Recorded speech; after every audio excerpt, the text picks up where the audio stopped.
Hello दोस्तों, आप सभी को मेरा नमस्कार। मैं हूं देवेंद्र सिंह और आज की क्लास में मैं आपको पढ़ाने वाला हूं class 10th science chapter first chemical reaction and equation.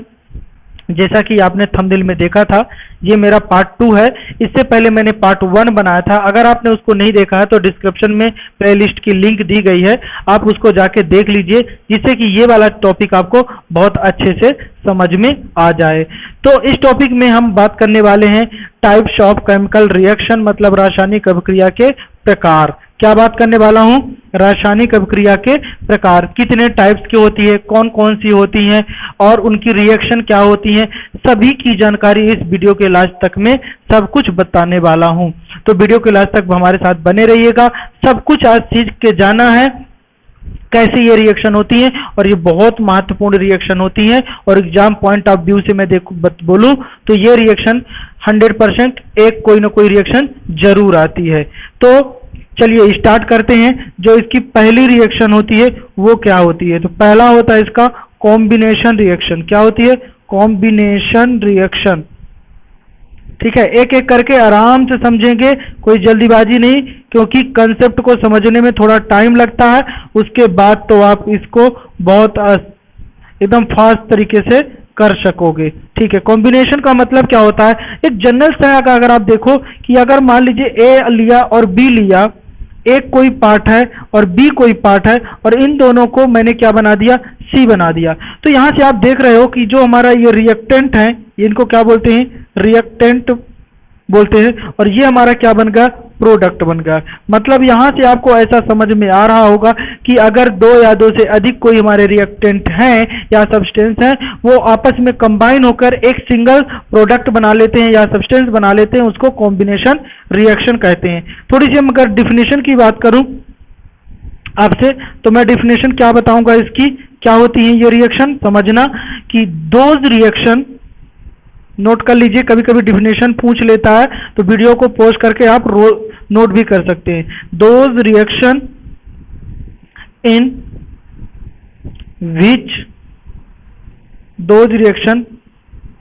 In which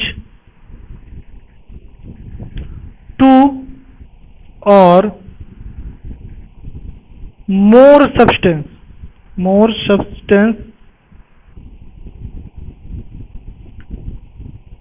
substances combine to form a single substance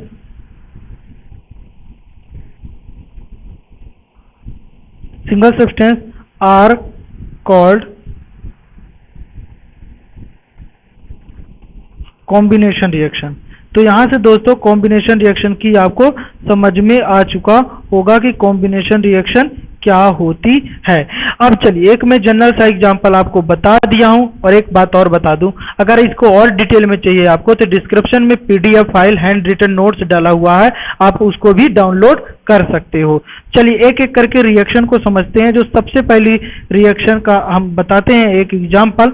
जैसे अगर हमारे पास Mg है और Mg को ऑक्सीजन के साथ, अब Mg क्या होता है भैया? सॉलिड होता है, और ऑक्सीजन क्या होता है? आपका गैस होता है। इन दोनों को क्या कराते हैं? कॉम्बिनेशन करवाते हैं। क्या कराते हैं? कॉम्बिनेशन करवाते हैं। तो बन जाता है MgO बन जाता है, जो कि कैसा बनता है? सॉलिड बनता है। अब थोड़ा सा आप समझना कि यहाँ पे मैंने ये जो पॉइंट अप लगाया और ये लगाया, ये इनके स्टेट को बताता है कि कैसे, और ये बहुत जरूरी होता है। तो ये इसका नाम लिखोगे आप तो क्या हो जाएगा? मैग्नीशियम हो जाएगा। ये इसको क्या बोलते हैं? मैग्नीशियम। और इसको क्या बोलते हैं? ऑक्सीजन बोलते हैं। डियर फ्रेंड्स, एकदम बहुत अच्छे समझना, और इसको बोलते हैं मैग्नीशियम ऑक्साइड। मैग्नीशियम ऑक्साइड बोलते हैं। ठीक है, अब थोड़ा सा हम यहाँ यहीं पर मैं आपको एक चीज और बताऊंगा, बैलेंसिंग बताऊंगा। तो देखिए यहाँ पर Mg2 है, यहाँ भी इस साइड भी ये रिएक्टेंट है और ये प्रोडक्ट है। तो रिएक्टेंट साइड जितने नंबर ऑफ एटम्स होंगे एलिमेंट के, उतने ही product side number of element होना चाहिए। तो इधर भी 2 है, इधर भी 1 है, दोनों साइड बराबर है। लेकिन इधर ऑक्सीजन 2 है और इधर ऑक्सीजन वो है, तो 2 का मल्टीप्लाई कर दें तो दो इधर भी ऑक्सीजन बराबर होंगे। लेकिन Mg अनबैलेंस होगा, तो इधर भी 2 का मल्टीप्लाई कर दो तो ये बराबर हो जाएगा। अगला अगर आप देखोगे अगली रिएक्शन अगर आप देखते हो तो बहुत शानदार रिएक्शन बताने वाला हूं। देखो H2 प्लस अगर आप O2 की रिएक्शन करवाते हो तो बनता है H2O बनता है। अब देखो थोड़ी सी बात इनको समझना कि H2 जो होता है ये गैस के फॉर्म में होता है, ये भी गैस के फॉर्म में होता है और यहाँ पर ये बन जाता है लिक्विड। अब ये ऑक्सीजन होता है, ये हाइड्रोजन होता है, तो यहाँ पे नाम लिख दो इसका हाइड्रोजन। अच्छा नाम लिखना क्या जरूरी है? जरूरी नहीं है, लेकिन ज्यादा अच्छे से लिखोगे तो इसको बोलते हैं एकदम बहुत अच्छा रिप्रेजेंटेशन आपको लगेगा। ये हो गया आपको वाटर। अब देखिए क्या ये बैलेंस है? तो देखो यहाँ पे हाइड्रोजन 2 है और यहाँ भी हाइड्रोजन 2 है, तो यहाँ पे बैलेंस तो हाइड्रोजन हो गए, लेकिन ऑक्सीजन यहाँ पे 2 है और इधर सिंगल है, तो इधर 2 का मल्टीप्लाई कर दोगे तो हाइड्रोजन अब 4 हो गए, तो इधर भी 2 का मल्टीप्लाई कर दोगे तो जितने रिएक्टेंट हो गए उतने प्रोडक्ट हो गए। ऐसे बहुत सारी रिएक्शन है, मैं रिएक्शन की लाइन लगा दूंगा, देखते जाइए। कार्बन को अगर ऑक्सीजन के साथ आप बर्न कराते हो तो CO2 बन जाता है। क्या ये बैलेंस है? यस बैलेंस है। और अगली रिएक्शन अगर आप करते हो तो बहुत सारी हमारे पास रिएक्शन है, CH4 है अगर हमारे पास, और उसको ऑक्सीजन के साथ करवाते हो तो बन जाता है, अच्छा ये रिएक्शन नहीं कहलाएगा कॉम्बिनेशन, ठीक है। और दूसरी मैं बता रहा हूँ, जैसे कि आपके पास है अगर H2 है और प्लस HCl2 है, तो इन दोनों की रिएक्शन करवाओगे तो बन जाएगा HCl। क्या बैलेंस है? नहीं है, इधर 2 का मल्टीप्लाई कर दो, बैलेंस हो गया। इसको हाइड्रोक्लोरिक एसिड भी बोलते हैं। क्या बोलते हैं? हाइड्रोक्लोरिक एसिड भी बोलते हैं। चलिए अगली और रिएक्शन बहुत सारी हमारे पास है, और भी अगर रिएक्शन की हम बात करें नेक्स्ट, तो देखो CaO सॉलिड फॉर्म में होता है, और अगर इसको आप H2O के साथ रिएक्शन करवा देते हो जो कि लिक्विड होता है तो बन जाता है CaOH का होल ट्वाइस बन जाता है, ठीक है। अब ये जो बनता है बच्चों अच्छे से समझना, ये एक सॉलिड फॉर्म में बनता है। कैसा बनता है? सॉलिड फॉर्म में बनता है। इसको बोलते हैं लाइम। क्या बोलते हैं? लाइम या क्विकलाइम बोलते हैं। क्या बोलते हैं? क्विकलाइम। और क्या नाम बोल सकते हैं इसको? तो इसको और नाम से बोलते हैं कैल्शियम ऑक्साइड बोलते हैं। क्या बोलते हैं? कैल्शियम ऑक्साइड बोलते हैं, ठीक है। तो इतनी बात आपको समझ में गई। ये क्या बन गया आपको? कैल्शियम हाइड्रोक्साइड बन गया। क्या बन गया? हाइड्रोक्साइड बन गया, ठीक है। और क्या नाम इसका बोलते हैं? इसको बोलते हैं लाइम वाटर भी बोलते हैं। क्या बोलते हैं? लाइम वाटर बोलते हैं। अब देखो क्या ये बैलेंस है? तो देखा आपने, तो यहाँ पे जितने कैल्शियम है तो इधर भी उतने ही कैल्शियम है, और यहाँ पर जितने oxygen, 2 oxygen 2 oxygen 2 hydrogen 2 hydrogen, balance हो चुका है। और भी अगर आप देखोगे अगली रिएक्शन देख सकते हो, जैसे कि NH3 है, और NH3 में अगर आप HCl की रिएक्शन करवाते हो, NH3 गैस होता है और HCl क्या होता है? गैस है, और इन दोनों की कॉम्बिनेशन करवाते हो तो बन जाता है NH4Cl, जिसको अमोनियम क्लोराइड बोला जाता है। ये अमोनिया है भैया, क्या है? अमोनिया है, और ये हाइड्रोक्लोरिक एसिड है, हाइड्रोक्लोरिक एसिड है, और जो रिएक्शन करने के बाद बनता है अमोनियम क्लोराइड। एक एक एकदम स्टेप बाय स्टेप मैं हर कुछ बताने वाला हूं, तो आप थोड़ा सा इसको आराम से समझिए। क्या है ये? अमोनियम क्लोराइड है, क्लोराइड, ठीक है। तो इस तरह से इतनी सारी रिएक्शन है, और भी रिएक्शन है, लेकिन आप उसमें जो नोट्स डाला हुआ है डिस्क्रिप्शन में, वहां जाके आप उसको नोट कर लीजिए, ठीक है। बी नंबर जो आपका है, बी नंबर जो रिएक्शन होती है उसको बोलते हैं डिकम्पोजिशन रिएक्शन। Decomposition reaction. और एक बात और मैं बता दूं, यहाँ पे जो मैं कॉम्बिनेशन रिएक्शन बताया था, तो कॉम्बिनेशन रिएक्शन का मतलब होता है जुड़ना। क्या होता है? जुड़ना, जुड़ना या मतलब संयोजन, संयोजन, ठीक है। ये बात को आप समझना, संयोजन या जुड़ना, ठीक है। आगे हम बात कर रहे हैं बी नंबर जो रिएक्शन है आपकी है, उसका नाम है डिकम्पोजिशन रिएक्शन। डिकम्पोजिशन रिएक्शन बोलते हैं। क्या बोलते हैं? Decomposition reaction. अच्छा, इसको हिंदी में क्या मतलब होता है? मतलब होता है इसका मतलब कि अपघटन रिएक्शन। क्या? अपघटन अभिक्रिया। क्या बोलते हैं? अपघटन अभिक्रिया। एक एक चीज को समझना अच्छे से। अपघटन अभिक्रिया, डिकम्पोजिशन का मतलब होता है टूटना। क्या होता है? टूटना।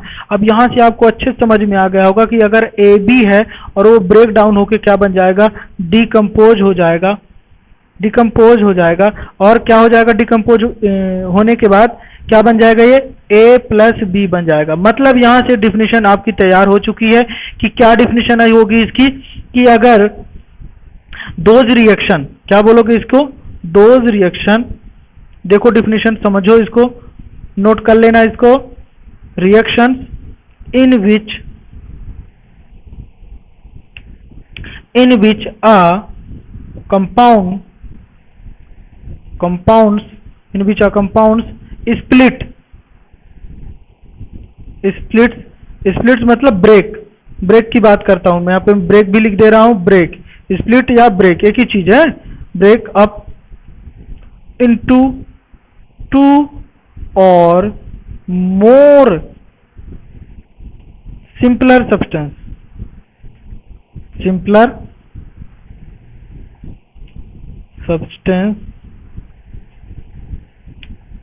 Are known as, are called, क्या बोलेंगे इसको, डिकम्पोजिशन रिएक्शन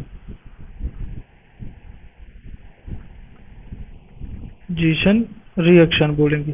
ठीक है, तो यहां से इसकी डिफिनेशन आपको समझ में आ चुकी होगी कि क्या हो जाती है इसकी डिफिनेशन, रिएक्शन। ठीक है, तो इसको बोलते हैं ये। अब चलिए कुछ एग्जांपल बता देता हूं। अच्छा, एक बात और समझना, ये जो डिकम्पोजिशन रिएक्शन होती है इसके कुछ कैटेलिस्ट होते हैं, किसके थ्रू होती है, ये तो या तो हीट के थ्रू हो सकती है, या लाइट के थ्रू हो सकती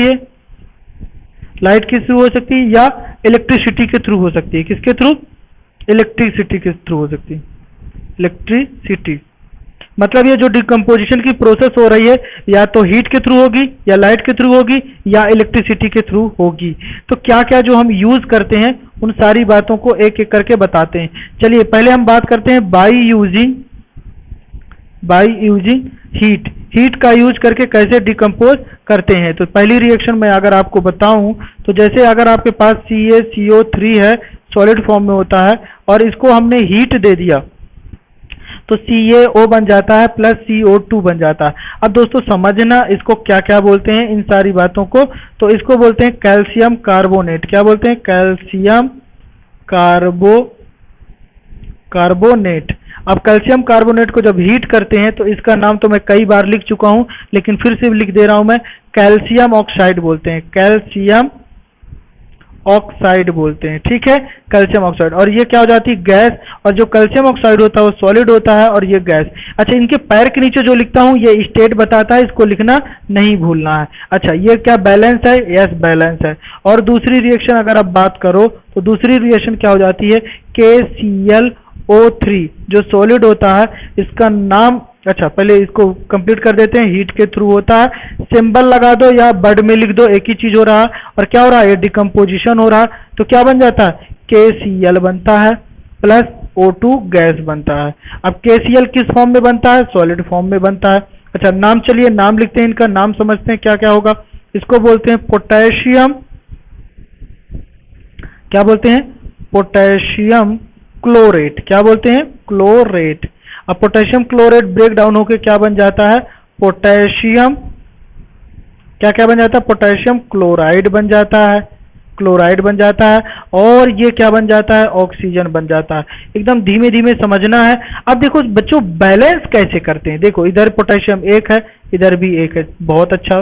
क्लोरीन इधर एक है, इधर भी क्लोरीन एक है, लेकिन ऑक्सीजन इधर 2 है और इधर 3 है। अब गड़बड़ हो गया, तो अब क्या करेंगे, इधर हम 3 का मल्टीप्लाई कर दें और इधर 2 का मल्टीप्लाई कर दें, और यहाँ भी 2 का मल्टीप्लाई कर दें। अब देखो पोटेशियम यहाँ पे 2 हो गए, क्लोरीन 2 हो गए, ऑक्सीजन कितने हो गए, 3 2 6, इधर भी 6 हो गए। अब ये हमारी रिएक्शन हो गई बैलेंस।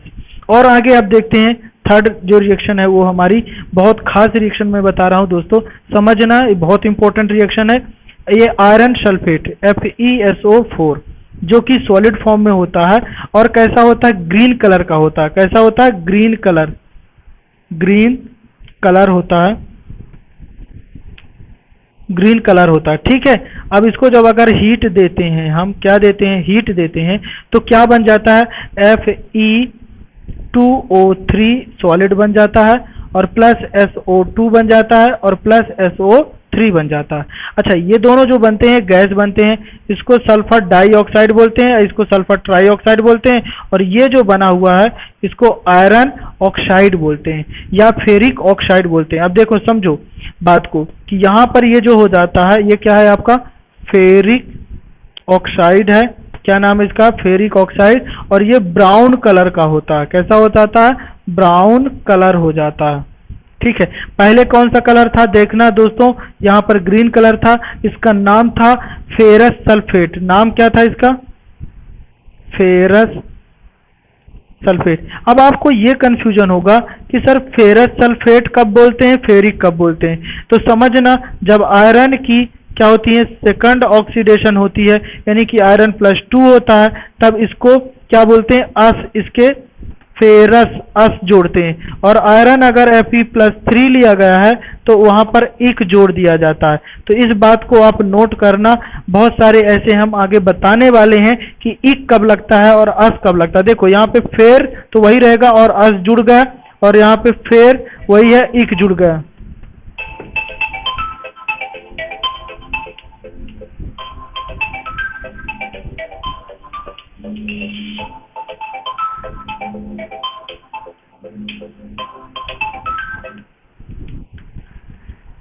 ठीक है दोस्तों, तो इस तरह से होगा ये रिएक्शन। अब हम अगली और बताने वाले हैं आपको, यूजिंग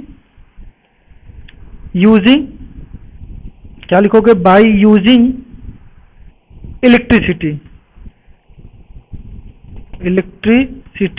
इलेक्ट्रिसिटी यूज करके कौन कौन सी रिएक्शन होती हैं उनको भी समझते हैं। एक एक करके सब कुछ मैं बताने वाला हूं, आप घबराइएगा नहीं, समझिएगा मेरे साथ और देखिएगा। तो एल है, ये क्या आपका लिक्विड होता है, वाटर होता है। अब इसमें क्या कर देंगे हम, इलेक्ट्रिसिटी कर देंगे। क्या? इलेक्ट्रिसिटी। तो इलेक्ट्रिसिटी जब करते हैं तो देखो ये डिकम्पोज हो जाता है, किसमें, H2 में डिकम्पोज हो जाता है, जो कि गैस के फॉर्म में होता है, ऐसे एरो बना रहेगा। और O2 भी हो जाता है, जो कि गैस के फॉर्म में रहता है। तो ये डिकम्पोजिशन रिएक्शन हो चुकी है, लेकिन क्या बैलेंस है? तो नहीं है, तो इसको हम बैलेंस कर देंगे, इधर ट्वाइस लगा देंगे, इधर ट्वाइस लगा देंगे। और भी क्या रिएक्शन है सर? हाँ, और भी रिएक्शन है, जैसे हमारे पास NaCl है, जो कि हमारा लिक्विड के फॉर्म में होता है। इसमें इलेक्ट्रिसिटी कर दो, ये मैंने इलेक्ट्रिसिटी ही लिख दिया, अच्छा ऐसे लिख देता हूं, चलो इलेक्ट्रिसिटी। तो इलेक्ट्रिसिटी है, तो यहां से क्या हो जाएगा, ये Na हो जाएगा और ये क्या हो जाएगा, Cl2 हो जाएगा। तो दोस्तों समझना, यहाँ पर क्लोरीन 2 हो गया, लेकिन यहाँ पे क्लोरीन 1 है, तो यहाँ पे 2 का मल्टीप्लाई कर दो, तो 2 यहाँ से हो जाएगा। तो ये जो होता है मेटल सॉलिड फॉर्म में होता है और ये गैस के फॉर्म में कन्वर्ट हो जाता है। तो बाय यूजिंग इलेक्ट्रिसिटी भी आपको समझ में आ चुका होगा। अब हम बात कर लेते हैं, लाइट की बात कर लेते हैं। लाइट भी बताया था मैंने, तो लाइट से कैसे करते हैं, तो मैं बता रहा हूँ, बाय यूजिंग लाइट। अब लाइट का मतलब समझ में आ गया होगा कि मैं किसकी बात करने वाला हूं, सनलाइट की बात करने वाला हूं, सनलाइट की बात करने वाला हूं। तो चलिए देखते हैं रिएक्शन। जैसे मान लीजिए हमारे पास AgCl है, जो कि सॉलिड फॉर्म में होता है, और इसको लाइट के थ्रू ब्रेक डाउन करते हैं, लाइट के थ्रू इसको ब्रेक डाउन करते हैं, डिकम्पोज करते हैं, तो क्या बन जाता है, Ag+Cl2, गैस उड़ जाती है और सिल्वर ये सॉलिड के फॉर्म में कन्वर्ट हो जाता है। अच्छा, ये जो होता है ये व्हाइट कलर का होता है, कैसा होता है, व्हाइट कलर का होता है, जिसको बोलते हैं सिल्वर क्लोराइड। क्या बोलते हैं, सिल्वर क्लोराइड, क्लोराइड बोलते हैं, ठीक है, सिल्वर क्लोराइड। और ये जो बनता है ये इसको बोलते हैं सिल्वर।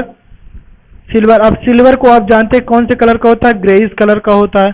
कौन से कलर का होता है, ग्रेइश कलर का होता है, ठीक है, ग्रेइश व्हाइट होता है। और क्लोरीन जो होता है वो येलोविश कलर का होता है, येलोविश कलर का होता है, येलोविश कलर होता है, ठीक है। तो इतनी बात आपको समझ में आ चुकी होगी, ठीक है। तो हमारे, अगर मैं बात करूं डिकम्पोजिशन बॉडी का, डिकम्पोजिशन रिएक्शन का हमारे बॉडी में क्या यूज है, तो मैंने आपने देखा था कि एक स्टार्च था, जैसे कि स्टार्च C12H22 वो 11, ये भी प्रोटीन वगैरह, ये सारी चीजें क्या हो जाती हैं, डिकम्पोज होती हैं। तो हमारे बॉडी में भी इसका यूज है। तो यहाँ से ये सारी चीजें हो जाती हैं द इंड। अब अगला मैं लेके आ रहा हूँ C नंबर रिएक्शन, जिसको बोलते हैं डिस्प्लेसमेंट रिएक्शन। क्या बोलते हैं, डिस्प्लेसमेंट रिएक्शन बोलते हैं। क्या बोलते हैं, डिस्प्लेसमेंट रिएक्शन, ठीक है। तो और हिंदी में इसको क्या बोलते हैं, विस्थापन अभिक्रिया। क्या बोलते हैं, विस्थापन अभिक्रिया बोलते हैं, अभिक्रिया।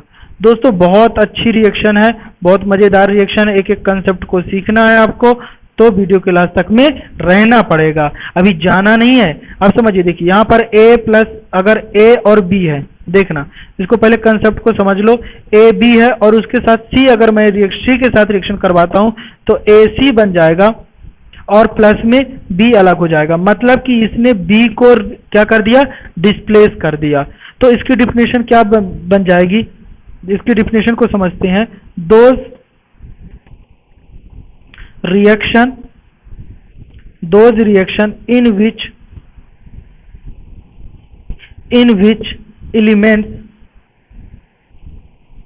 element in a compounds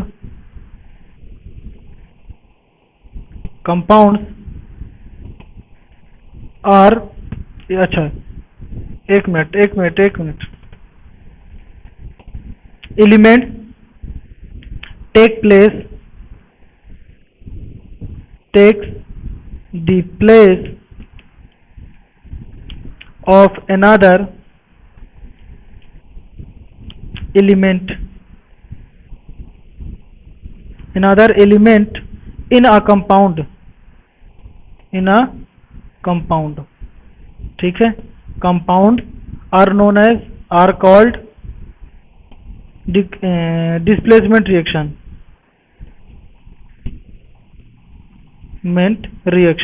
तो इतनी बात तो आपको समझ में आ चुकी होगी।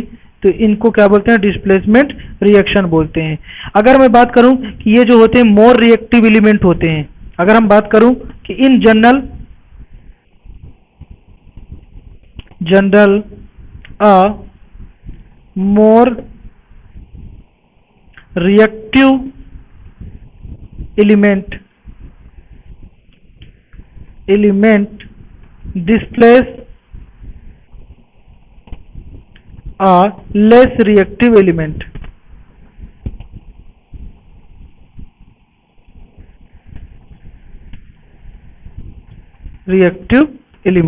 मतलब यहां से आपको समझ में आ गया होगा कि जो मोर रिएक्टिव एलिमेंट होता है वो लेस रिएक्टिव एलिमेंट को क्या कर देता है, डिस्प्लेसमेंट कर देता है फ्रॉम इट्स कंपाउंड। ठीक है, तो इतनी बात आपको समझ में आ गई। सर थोड़ा रिएक्शन बताइए, तब समझ में और अच्छे से आ जाएगा। जी हाँ, वही बताने वाला हूँ, रिएक्शन फर्स्ट एग्जांपल। देखो जैसे मान लीजिए कि अगर हमारे पास CuSO4 है और इसके पास मैंने जिंक रख दिया, मेटल, ये होता है एक्वस के फॉर्म में, और अगर इसको डिस्प्लेस करोगे तो ZnSO4 बन जाएगा एक्वस फॉर्म में और प्लस Cu बन जाएगा। देखो Cu कैसे बनता है, सॉलिड फॉर्म में बनता है। अब समझना, यहाँ पर जो हमारा जिंक है वो मोर रिएक्टिव है एज कंपेयर टू कॉपर से है।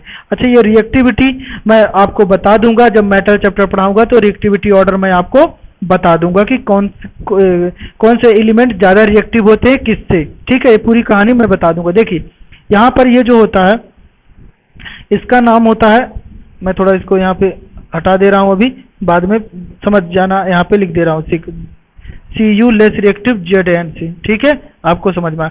इसको बोलते हैं कॉपर सल्फेट। क्या बोलते हैं, कॉपर सल्फेट, जो कि कैसा होता है दोस्तों, ब्लू कलर का होता है। कैसा होता है, ब्लू कलर का होता है। ठीक है, कौन सा कलर का होता है, ब्लू कलर होता है या ब्लू सोल्यूशन होता है। ठीक है, दोनों में से कुछ भी लिख दो। कैसा सोल्यूशन होता है, ब्लू सोल्यूशन होता है। अब यहाँ पर ये जो बनता है इसको बोलते हैं जिंक सल्फेट। क्या बोलते हैं, जिंक सल्फेट। ठीक है, अब ये कौन से कलर का हो जाता है, ये कलरलेस हो जाता है। क्या हो जाता है, कलरलेस हो जाता है। तो ये बात को आप कलरलेस सोल्यूशन हो जाता है। मतलब कि यहाँ पर से जो हमारा कॉपर सल्फेट था, उस जिंक ने उसको कॉपर को डिस्प्लेसमेंट कर दिया, इसको डिस्प्लेसमेंट कर दिया और खुद बन गया क्या, कॉपर सल्फेट बन गया। सर दूसरी रिएक्शन और बताइए, समझ में अभी नहीं आया।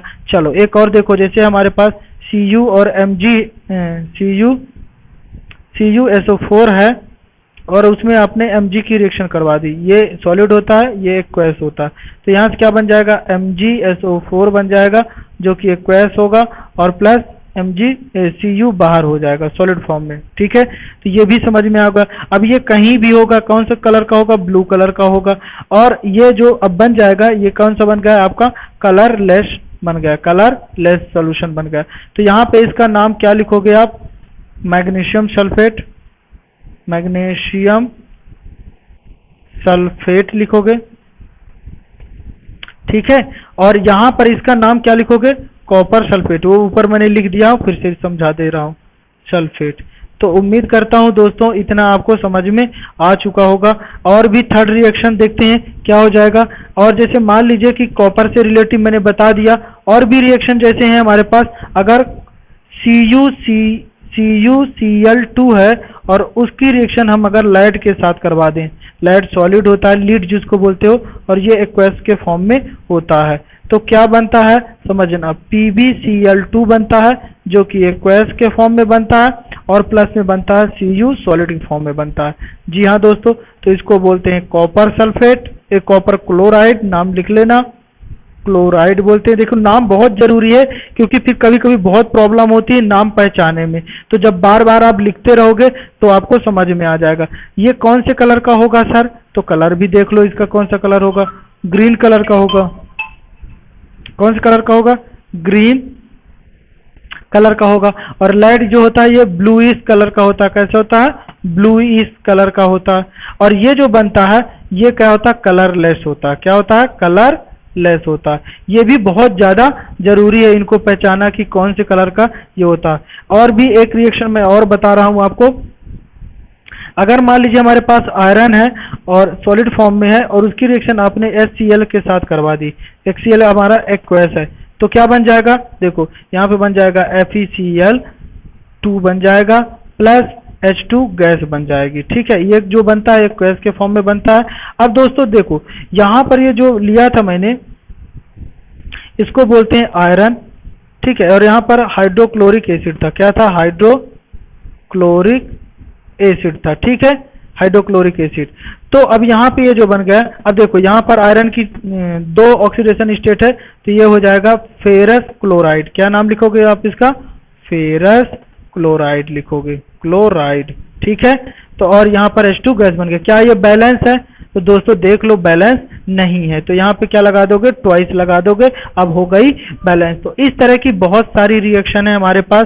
रिएक्शन की तो मैं लाइन लगा दूंगा, लेकिन समय ज़्यादा लग रहा, इसलिए आप डिस्क्रिप्शन में जो प्लेलिस्ट, डिस्क्रिप्शन में जो हमारा ये PDF नोट्स का लिंक दिया गया उससे आप डाउनलोड कर सकते हैं। एक और मैं बता दे रहा हूँ, ये देख लो, आयरन ऑक्साइड जो है Fe2O3 प्लस Al के सॉलिड के साथ अगर रिएक्शन करवाते हो तो बन जाता है Al2O3 और प्लस Fe अलग हो जाता है।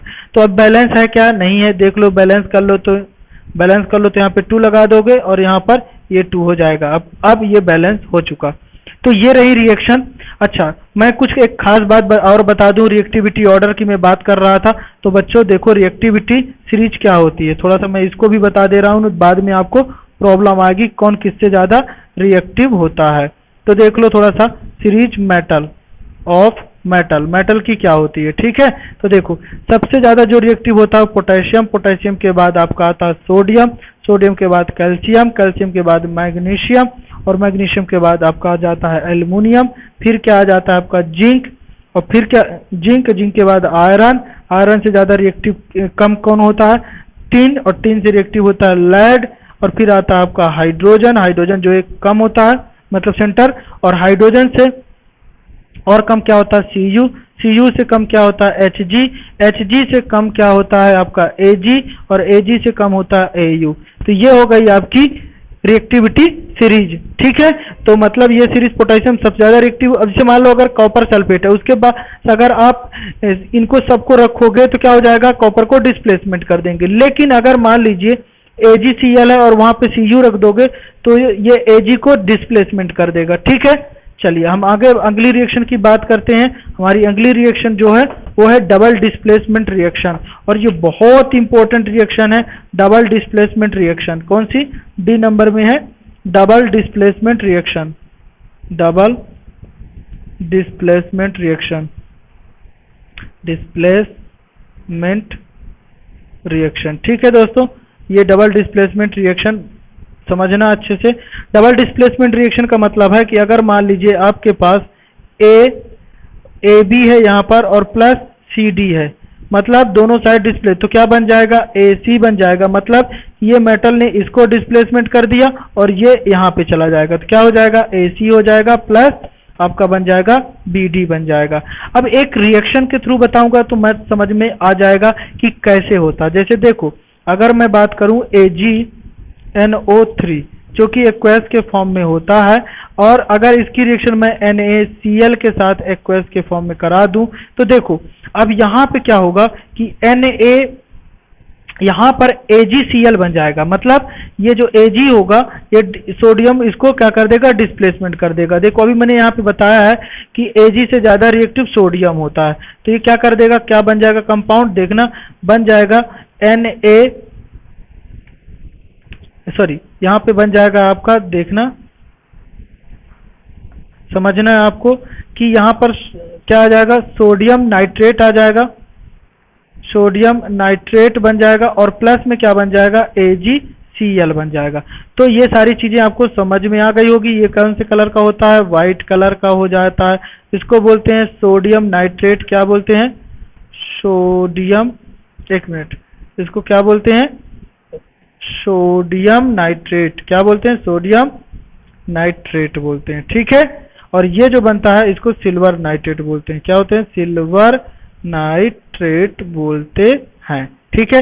अब कौन से कलर का होता है, ये व्हाइट कलर का हो जाता है, ठीक है। तो इतनी बात आपको समझ में आ चुकी होगी। और अगली रिएक्शन और मैं बताने वाला हूं, जैसे हमारे पास BaCl2 है, एक्वेस के फॉर्म में होता है, जिसको हम सोडियम सल्फेट के साथ रिएक्शन करवाते हैं, जो कि ये भी एक्वेस होता है। और रिएक्शन करने के बाद दोस्तों बनता है BaSO4 जो कि एक सॉलिड बन जाता है, पीपीटी देता है। क्या देता है, पीपीटी देता है। पीपीटी देता, कैसा पीपीटी देता है, व्हाइट पीपीटी देता है। और क्या बनता है, और प्लस में एक चीज और बनता है, उसका नाम लिख लेते हैं, NaCl बनता है। क्या बनता है, NaCl, जिसको बोलते हैं सोडियम क्लोराइड। क्या दोस्तों अभी ये क्या बैलेंस है, तो इसको बोलते हैं, पहले नाम लिख लो आप, बेरियम क्लोराइड बोलते हैं, और इसको बोलते हैं सोडियम सल्फेट बोलते हैं। क्या बोलते हैं, सोडियम सल्फेट बोलते हैं। तो इस तरह से आप ये रिएक्शन को समझ सकते हैं। बैलेंस नहीं है तो यहाँ पे ट्वाइस लगा दो, अब हो जाएगी ये बैलेंस। और भी हमारे पास बहुत सारी रिएक्शन है, जो कि मैं थोड़ा सा एक दो और बता दे रहा हूँ आपको। जैसे कि हमारे पास PbNO3 है का होल ट्वाइस, और उसमें रिएक्शन करवा दो Ki की, ठीक है। तो बन क्या जाता है, देखना PbI2 बन जाता है, और प्लस KNO3 बन जाता है, ठीक है। अब देखो ये जो बनता है ये एक्वेस के फॉर्म में बनता है, ये बनता है सॉलिड के फॉर्म में, ये रहता है एक्वेस के फॉर्म में, और ये रहता है आपका एक्वेस के फॉर्म में। समझना, इसको बोलते हैं लेड नाइट्रेट। क्या बोलते हैं, लेड नाइट्रेट बोलते हैं। और इसको पोटेशियम आयोडाइड बोलते हैं। क्या बोलते हैं, पोटेशियम आयोडाइड बोलते हैं, आयोडाइड, ठीक है, आयोडाइड। और यहाँ पे क्या बन जाता है, लेड आयोडाइड, जो कि कैसा होता है, LOPPT देता है, LOPPT देता है, और ये बन जाएगा आपका पोटेशियम नाइट्रेट। क्या बन गया आपका, पोटेशियम नाइट्रेट बन गया, ठीक है। ये इसको बोलते हैं लेड नाइट्रेट, और इसको बोलते हैं पोटेशियम नाइट्रेट। तो इस तरह से आप ये रिएक्शन को समझ सकते हैं, ठीक है। और अब लास्ट रिएक्शन हमारी है, और समझते हैं उसको, जो है E नंबर की रिएक्शन है, E नंबर की है। इसको बहुत अच्छे से समझना, इसको बोलते हैं ऑक्सीडेशन एंड रिडक्शन रिएक्शन। क्या, रिडक्शन रिएक्शन, ठीक है, समझना रिएक्शन। एक मिनट,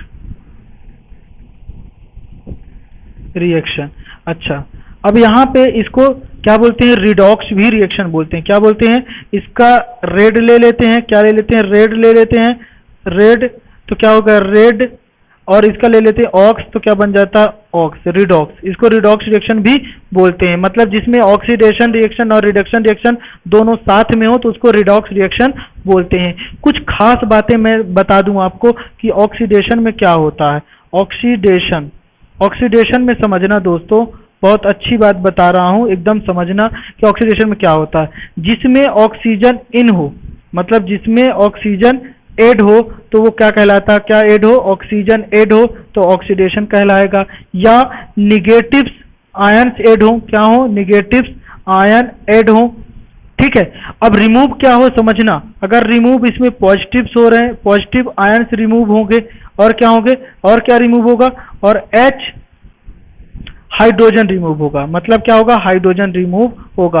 और दूसरी बात, जिसमें इलेक्ट्रॉन लॉस हो, लॉस ऑफ इलेक्ट्रॉन होगा। क्या होगा, लॉस ऑफ इलेक्ट्रॉन्स होगा। मतलब समझ में आ गया। ऐसी रिएक्शन जिसमें ऑक्सीजन का एडिशन हो या पॉजिटिव आयन का एडिशन हो, तो या रिमूव ऑफ हाइड्रोजन या रिमूव ऑफ निगेटिव या लॉस ऑफ इलेक्ट्रॉन, वो रिएक्शन क्या कहलाती है, ऑक्सीडेशन रिएक्शन कहलाती है। ठीक है। अब जैसे एक आध दो रिएक्शन बता दूं मैं। जैसे देखो यहाँ पे सोडियम है, और सोडियम के अभी 11 इलेक्ट्रॉन है, और इसने क्या कर दिया, एक इलेक्ट्रॉन लॉस कर दिया, और यहाँ पे क्या बन गया, प्लस बन गया। अब इसके पास 10 इलेक्ट्रॉन है, तो इसको क्या बोलोगे, मतलब एक इलेक्ट्रॉन इसने क्या हो गया, लॉस कर दिया। तो अब यहाँ पे क्या हो रहा है, इसका ऑक्सीडेशन हो रहा है। क्या हो रहा है, इसका ऑक्सीडेशन हो रहा है।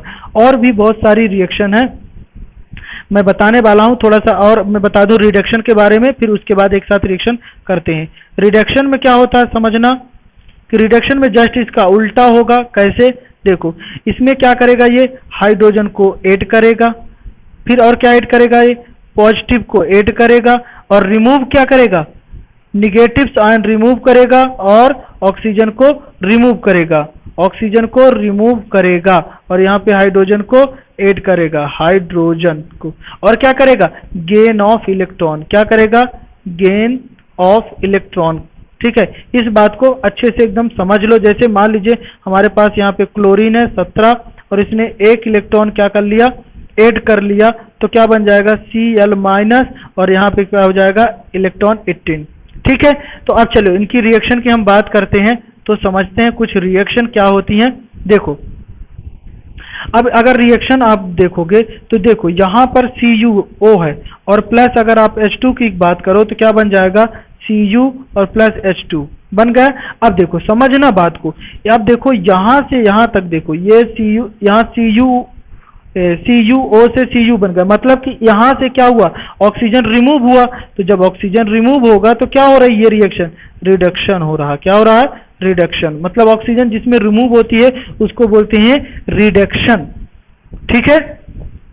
और जिसमें ऑक्सीजन ऐड हो रहा है उसको क्या बोलते हैं, ऑक्सीडेशन बोलते हैं। क्या बोलते हैं, ऑक्सीडेशन बोलते हैं। अब एक खास बात थोड़ा सा मैं और बता दूं, कि इसमें सब्सटेंस ऑक्सीडाइज कौन हुआ, क्या सब्सटेंस ऑक्सीडाइज कौन हो रहा, सब्सटेंस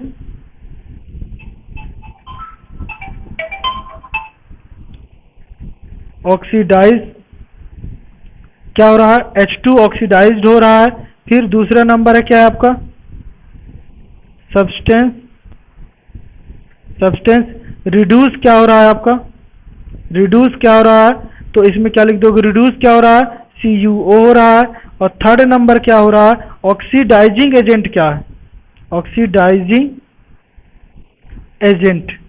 एजेंट क्या है, तो ऑक्सीडाइजिंग एजेंट क्या है आपका, CuO। और इसमें एक और बात होती है, रिड्यूसिंग एजेंट क्या होता है, रिड्यूसिंग एजेंट क्या होता है, उसको आप नोट कर दोगे, यहाँ पे H2O होता है। और भी बहुत सारी रिएक्शन है, उनकी भी मैं बात कर ले रहा हूँ। अब देखना है आप यहाँ से समझते हैं। जैसे मान लो अगर H2S है और उसकी रिएक्शन Cl2 के साथ करवा दो आप, तो क्या बन जाएगा, S, और प्लस बन जाएगा HCl। अब देखो यहाँ से यहाँ तक क्या हुआ, और यहाँ से यहाँ पे क्या हुआ। तो यहाँ से देखो, यहाँ पे क्या हो रहा है, H2 पॉजिटिव हाइड्रोजन रिमूव हो रहा है, तो हाइड्रोजन रिमूव हो रहा है तो क्या हो जाएगा, ऑक्सीडेशन हो जाएगा। ठीक है। और यहाँ पर हाइड्रोजन ऐड हो रहा है तो क्या हो जाएगा, रिडक्शन हो जाएगा। तो उम्मीद करता हूँ इतनी बातें आपको समझ में आ रही होंगी। बहुत सारी हमारे पास रिएक्शन है, जैसे कि H2S के साथ I2 की रिएक्शन करवा दो तो वही केस बनेगा, 2HI बन जाएगा और प्लस में S अलग हो जाएगा। अब आप बताइए यहाँ से यहाँ पे क्या होगा, सॉरी यहाँ से यहाँ पे क्या होगा और यहाँ से यहाँ पे क्या होगा। तो यहाँ पे क्या हो रहा है, सल्फर रिमूव हो रहा, मतलब क्या हो रहा होगा, ऑक्सीडेशन हो रहा। और यहाँ पर क्या हो रहा, HI के साथ रिडक्शन हो रहा, क्योंकि यहाँ पे हाइड्रोजन जुड़ रहा है। तो इस तरह से ये रिएक्शन आपको समझ में आ चुकी होगी। और एक होता है आपका कोरेजन। कोरेजन क्या होता है भैया, जो कि ईटिंग ऑफ, अगला टॉपिक जो है आपका वो क्या है, corrosion. Corrosion of metal, metals. ठीक है, थोड़ा सा इसकी भी बात करते हैं। मतलब कि जो ईटिंग ऑफ मेटल, मतलब कि अगर हमारे पास मेटल Fe है और 3O2 के साथ रिएक्शन करवा देते हैं प्लस 2XH2O के साथ, तो बन जाता है हमारा 2Fe2O3 इंटू XH2O। तो ये इसी को बोलते हैं हाइड्रेटेड आयन थर्ड ऑक्साइड। क्या बोलते हैं इसको? हाइड्रेटेड आयरन थर्ड लिखा है यहाँ पे। ठीक है, लिख दे रहा हूं आयरन थर्ड ऑक्साइड। ठीक है, नहीं दिख रहा, चलिए दूसरे पेज में बताता हूं इसको। ये देखिए, अगर मान लीजिए कि हमारे पास आयरन है Fe plus O2 plus XH2O और बराबर क्या बन जाएगा Fe2O3 इंटू XH2O। ठीक है, इसको बोलते हैं iron, hydrated iron third oxide, जो कि रस्ट होता है। ये आपका मॉइस्चर है। आपने देखा होगा कि अगर दरवाजे वगैरह को देखा होगा कि बाहर रख दिया जाए तो उसमें जंग लग जाती है, तो जंग को ही क्या बोलते हैं? कोरोजन बोलते हैं। ठीक है, और ये आपका ऑक्सीजन होगा एयर से जो मिलता है, और ये आपका होगा आयरन। ठीक है, बैलेंस नहीं है तो बैलेंस कर लेंगे। 4 यहाँ पे लिख दो, 3 यहाँ पर लिख दो और 2 यहाँ पर लिख दो। अब इसको करके देखना, आ जाएगा, ये बन गया। इसको बोलते हैं, अच्छा इसको नोट कर लो, हाइड्रेटेड आयरन थर्ड ऑक्साइड। ठीक है, ये बोलते हैं। अब इसको बचाने के उपाय क्या क्या है, प्रिवेंटेड क्या क्या है, प्रिवेंशन कैसे कर सकते हैं, प्रिवेंटेड, बाकी पूरी डिटेल आपको नोट्स में मिल जाएगी। ठीक है ना, नोट्स आप डाउनलोड कर लो, इसी में डिस्क्रिप्शन में दिया गया है, तो नोट कर लीजिए। पेंटिंग कर सकते हैं, दूसरा काम क्या कर सकते हैं, ग्रीजिंग कर सकते हैं। क्या कर सकते हैं? ग्रीस कर सकते हैं, या ऑयलिंग कर सकते हैं। और क्या काम कर सकते हैं? गैल्वेनाइजेशन कर सकते हैं। थर्ड नंबर में क्या लिखिए? गैल्वेनाइजेशन कर सकते हैं। ठीक है, और क्या कर सकते हैं? टिन प्लेटिंग कर सकते हैं। प्लेटिंग करने से जंग नहीं लगता, रस्ट नहीं लगता। और लास्ट में एलॉइंग कर सकते हैं। एलॉइंग मतलब कि जो कई धातुओं को मिला के, कई एलिमेंट को मिला के बनाया जाता है। ठीक है, अब आपका लास्ट टॉपिक है, रेंसिडिटी। क्या नाम है? रेंसिडिटी मतलब होता है जो खाद्य पदार्थ होते हैं उनको बचाने के लिए। जैसे मान लीजिए अगर कोई भी पदार्थ रखा हुआ है, सब्सटेंस रखा हुआ है, वो ऑक्सीडाइजेशन होने के कारण स्पॉइल हो जाता है। ठीक है, तो उसी को बोलते हैं, उसका जो टेस्ट हो जाता है वो अनप्लीजेंट टेस्ट हो जाता है। The condition produce by the aerial oxidation of fat and oil food make by the unpleasant smell and taste is called rancidity। तो इसको बचाने के लिए हम क्या कर सकते हैं? एंटीऑक्सीडेंट का यूज कर सकते हैं। जैसे मान लीजिए अगर ये फूड है और यहाँ पे ऑक्सीजन मिल जाएगा तो ये ऑक्सीडेशन हो जाता है, ऑक्सीडेशन होने के बाद क्या हो जाता है? स्पॉइल हो जाता है। क्या हो जाता है? स्पॉइल हो जाता है। और स्पॉइल होने के बाद स्पॉइल हो जाता है, जिसकी स्मेल क्या हो जाती है? अनप्लीजेंट स्मेल हो जाती है, जो खाने योग्य नहीं रहता। तो इसके लिए क्या करते हैं हम? एंटीऑक्सीडेंट का यूज करते हैं। किसका? एंटीऑक्सीडेंट। और एंटीऑक्सीडेंट क्या होता है? जैसे कि आपका एंटीवायरस होता है, उसी तरह एंटीऑक्सीडेंट होता है, जो कि ऑक्सीडेशन होने से रोकता है। तो जो कॉमन एंटीऑक्सीडेंट यूज करते हैं वो 2 यूज करते हैं, जैसे कि BHA यूज करते हैं और BHT यूज करते हैं। BH का फुल फॉर्म होता है ब्यूटिलेटेड हाइड्रोक्सी एनिसोल। क्या होता है? ब्यूटिलेटेड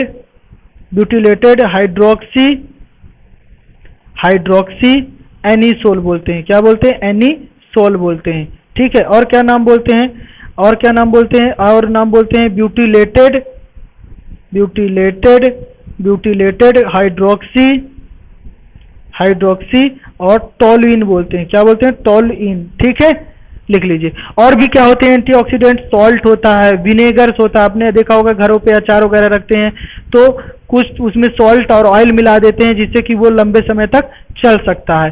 तो आज की क्लास में दोस्तों इतना ही, और मिलते हैं नेक्स्ट क्लास में। तब तक के लिए आपको धन्यवाद। कैसी लगी आज की क्लास कमेंट करके जरूर बताइएगा। और फिर से मैं कह रहा हूं कि अगर इसके फुल नोट्स चाहिए, आपको हैंड रिटन नोट्स चाहिए, पूरा डीप में चाहिए, तो डिस्क्रिप्शन में लिंक दिया गया है, आप उसको पीडीएफ डाउनलोड कर लीजिए। और इसी के साथ आप सभी को मेरा धन्यवाद। मिलते हैं अगली क्लास में, तब तक के लिए आप पढ़ते रहिए, घर पे रहिए, सेफ रहिए।